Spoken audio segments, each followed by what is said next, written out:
gelap. Rintik hujan mulai terjatuh. Ku awali cerita ini dengan ucapan salam. Assalamualaikum warahmatullahi wabarakatuh. Waalaikumsalam warahmatullahi wabarakatuh. Selamat pagi teman-teman. Pagi. Perkenalkan, nama saya Andalusia Inovasi dari SDN 157 Kota Jambi. Dalam kesempatan kali ini, saya akan bercerita tentang asal mula nama Kota Jambi. Yuk kita dengarkan bersama-sama. Ayo. Alkisah, pada zaman dahulu ada sebuah kerajaan di timur Pulau Sumatera yang sangat makmur dengan kekayaan berlimpah. Baginda dari kerajaan itu belum mempunyai permaisuri karena belum ada gadis yang beliau cintai. Suatu hari, Baginda mendengar tentang seorang gadis bernama Putri Pinangmasa dari daerah Minangkabau yang terkenal akan kecantikannya.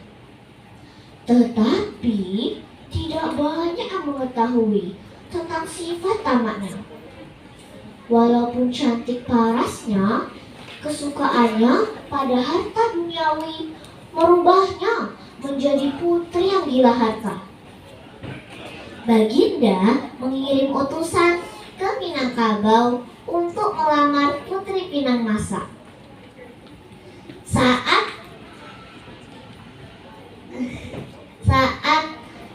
utusan Baginda sampai, Putri Pinangmasa langsung menerima lamaran tersebut karena ia tahu Baginda dari kerajaan timur yang sangat kaya raya. Ia berkata kepada utusan Baginda, "Baiklah, saya terima lamaran Baginda dengan syarat Baginda harus bisa membuatkan istana megah dan indah dalam waktu 1 malam saja. Pengerjaan harus selesai pada pagi hari dengan ditandai ayam berkokok." Kembalilah sang utusan untuk menyampaikan permintaan Putri Pinangmasa. Baginda menyanggupi permintaan tersebut dengan berkata, "Baiklah, aku sanggup membuatkan istana untuk putri." Dimulailah pembangunan istana. Beribu-ribu rakyat dan tukang pandai bekerja dengan cepat. Tepat tengah malam, di saat Baginda meninjau, proses pengerjaan telah selesai separuhnya. Keindahannya tak dapat terlukiskan. Ketika hari menjelang fajar, istana indah itu hampir selesai dengan sempurna. Hanya tertinggal sebagian kecil yang belum selesai. Ternyata Baginda dari timur adalah seorang yang sakti mandraguna. Melihat istana dan kota baru yang hampir selesai, Baginda sangat gembira. Di tempat lain, Putri Pinangmasa sangat khawatir dan sedih karena permintaannya untuk membuat istana megah dan indah hanyalah cara untuk menolak lamaran Baginda. Dengan cemas, Putri Pinangmasa berkata, "Aduh, bagaimana ini? Tadi kan hanya alasanku untuk menolak lamaran Baginda." Putri Pinangmasa mencari akal untuk menggagalkan pembangunan istana.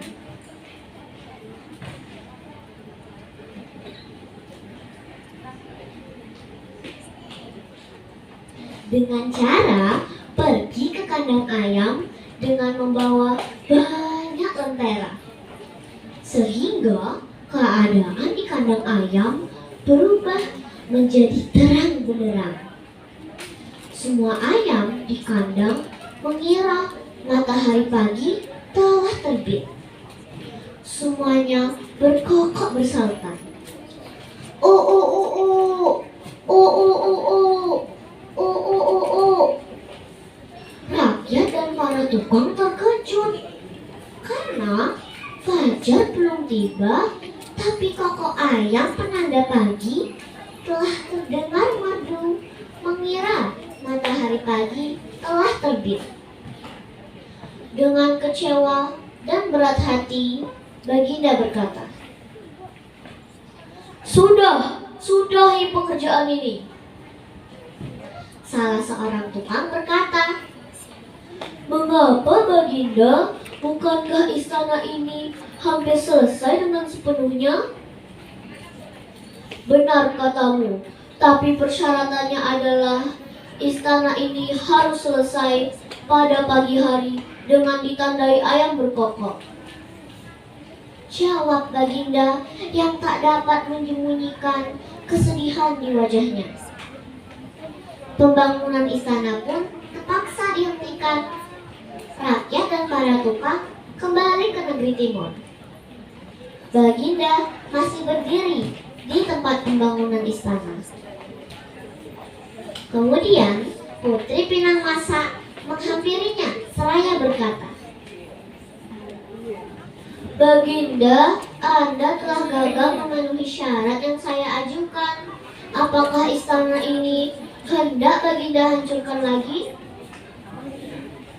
Baginda terdiam, tak menjawab, hanya memandang Putri Pinangmasa tanpa berkedip.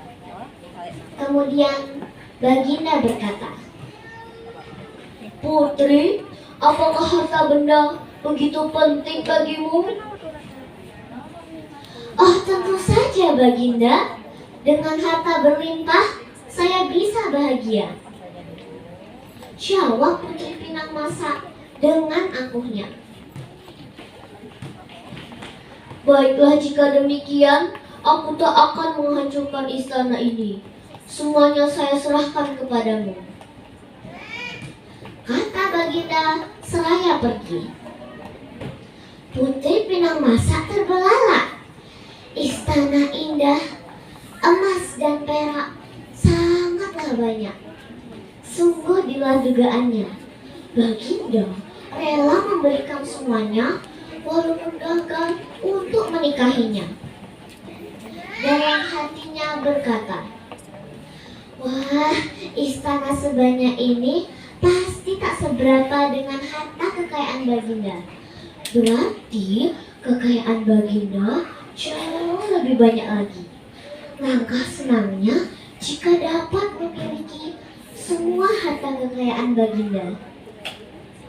Putri Pinangmasa belum merasa puas dengan harta pemberian Baginda. Ia menyusun rencana untuk menyerang kerajaan Baginda. Dengan rencana yang disusun rapi dan matang, Putri Pinangmasa menyerang kerajaan Baginda, sehingga Baginda kalah dalam perang itu. Sejak saat itu, kerajaan timur jatuh ke tangan Putri Pinangmasa. Ia menjadi ratu di negeri itu dengan menamai kerajaan Putri Pinangmasa. Negeri-negeri di Nusantara menyebutnya sebagai negeri Pinang. Kerajaan-kerajaan di Pulau Jawa menyebutnya sebagai negeri Jambi. Karena Pinang dalam bahasa Jawa berarti Jambi.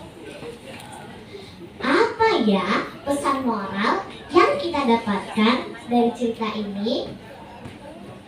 Pesan moral yang kita dapatkan dari cerita ini adalah janganlah bersifat tamak. Syukurilah apa yang Tuhan berikan kepada kita. Demikian cerita asal mula nama kota Jambi. Wassalamualaikum warahmatullahi wabarakatuh.